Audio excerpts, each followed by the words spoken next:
On en est à notre segment Gens de cœur, où, semaine après semaine, on vous présente des gens qui sortent de l'ordinaire, des gens qui n'ont pas envie de faire les choses comme tout le monde. Et je vous présente aujourd'hui un artiste qui est multidisciplinaire. Attention, la liste est longue. Il est conteur, il est écrivain, il est auteur, il est musicien. Son nom d'artiste, c'est FX. Et je vous présente M. François-Xavier Liagre. Bonjour, M. Liagre. J'ai envie de dire bonjour l'artiste, tout simplement. Est-ce que j'en oublie dans la liste? Oui, professeur de Qigong également. Semblait. Donc, je n'étais pas présent dans la liste, mais bon, j'en oublie encore peut-être. Oui, si, vous en oubliez un autre. Je suis sculpteur également. Sculpteur, il me semblait. Regardez. Hey, vous êtes belge d'origine, citoyen du Québec. Français d'origine. Français d'origine. Et vous êtes citoyen du Québec depuis quand? Je suis citoyen. Je suis résident du Québec depuis 2001. Je suis citoyen du Canada. J'ai raté l'existence d'une citoyenneté québécoise dans l'intervalle, excusez-moi, depuis quelques années. Et de surcroît, informaticien de carrière. Il faut bien payer les hypothèques aussi. Il fallait combler le petit vide qu'il y avait là. Qu'est-ce qui vous a amené à la musique, Monsieur Liagre? Une vieille résurgence de l'enfance, l'adolescence. J'ai supporté des cours de piano insupportables. J'ai pris prétexte des études pour arrêter. J'ai tripoté des instruments de ci, de là pendant très longtemps. Puis un jour, j'ai tellement tanné ma blonde ici qu'elle m'a dit « Arrête de me faire suer, va t'acheter un clavier. » Puis achat de clavier, composition, enregistrement, concours de chansons. J'oubliais, oui, je fais des concours de chansons. J'ai gagné celui de 3 pistoles, catégorie auteur-compositeur cet été. D'accord. Et puis vous êtes aussi, parce que vous êtes un musicien du métro. Et je suis musicien du métro depuis 4-5 ans. Vous avez d'ailleurs mérité un prix important de distinction du métro.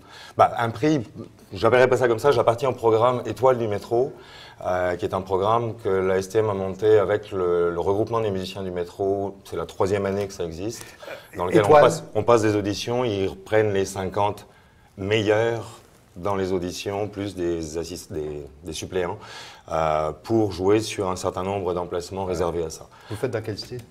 Le mien. C'est mon drame.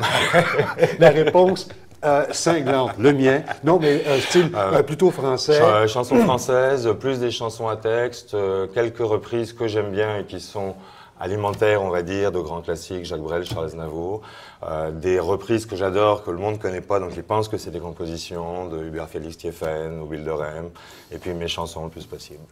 OK. Avec toutes les activités, vous trouvez le temps, vous trouvez des heures, vous conservez des heures pour aller vous produire dans le métro de Montréal.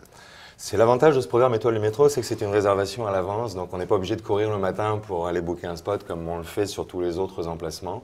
Là, on a par Internet tranquillement le temps de placer et je rajoute à ma journée de travail 2 heures dans le métro où je prends dans mes fins de semaine 2 heures de plus. 2 heures de détente? Oui, 2 heures de plaisir, 2 heures de moments de grâce, comme je le lisais dans une entrevue récemment, quand il y a quelqu'un qui vous approche et qui vous dit avec un sourire tellement grand qu'on a l'impression que les oreilles vont tomber dans la bouche, que vous avez fait sa journée, en vous disant ça, il vous fait la vôtre aussi, peu importe ce qu'il y a dans le case. Est-ce qu'il y a un endroit précis où vous produisez? Dans le métro, là? Principalement l'emplacement Étoile Place des Arts, qui est à côté de la murale de Frédéric Bach. Le jeudi soir et vendredi après-midi, samedi, dimanche après-midi. Et le métro Berry dans le couloir Maisonneuve aussi en fin de semaine. Je voudrais en connaître un petit peu plus sur ces musiciens du métro qu'on rencontre chaque jour. Je dois avouer aussi que plus les années avancent, plus le talent est présent. On a de véritables chefs-d'œuvre souvent qui nous sont présentés tout à fait gracieusement. Vous ne faites pas ça pour gagner votre vie. Non. Vous êtes déjà informaticien.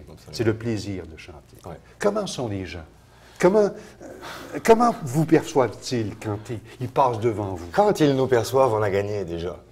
Parce qu'on lutte contre les écouteurs, on lutte contre les cellulaires, on lutte contre les gens qui ont juste les œillères fermées dans tout leur trajet, en tout cas.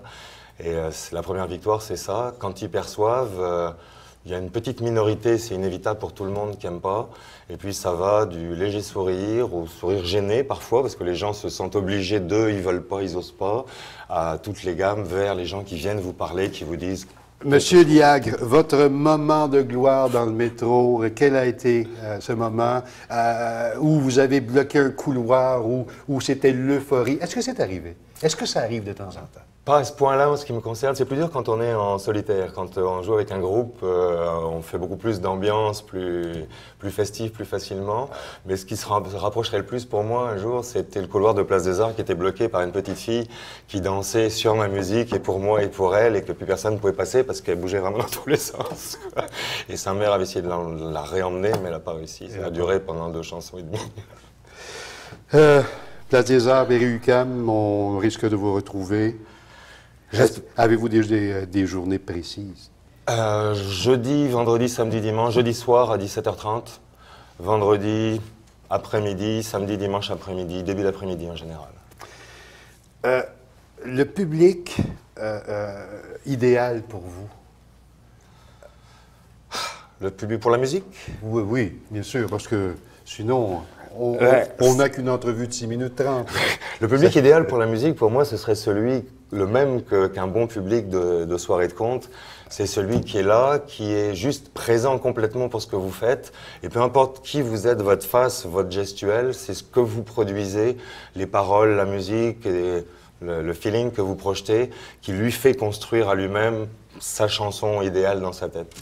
À quel endroit on peut écouter votre musique, outre le métro de Montréal, Monsieur Liagre? Sur mon site, liagre.ca, il y a un onglet musique dans lequel ça va sur mon Bandcamp, où il y a une quinzaine de titres qui sont écoutables. Il y a aussi Facebook. Il y a aussi Facebook, FX Liagre, il y a YouTube, c'est fx.liagre le user, donc il y a pas mal de choses, des vidéos. Alors, l'artiste FX, merci beaucoup. Merci à vous de m'avoir invité.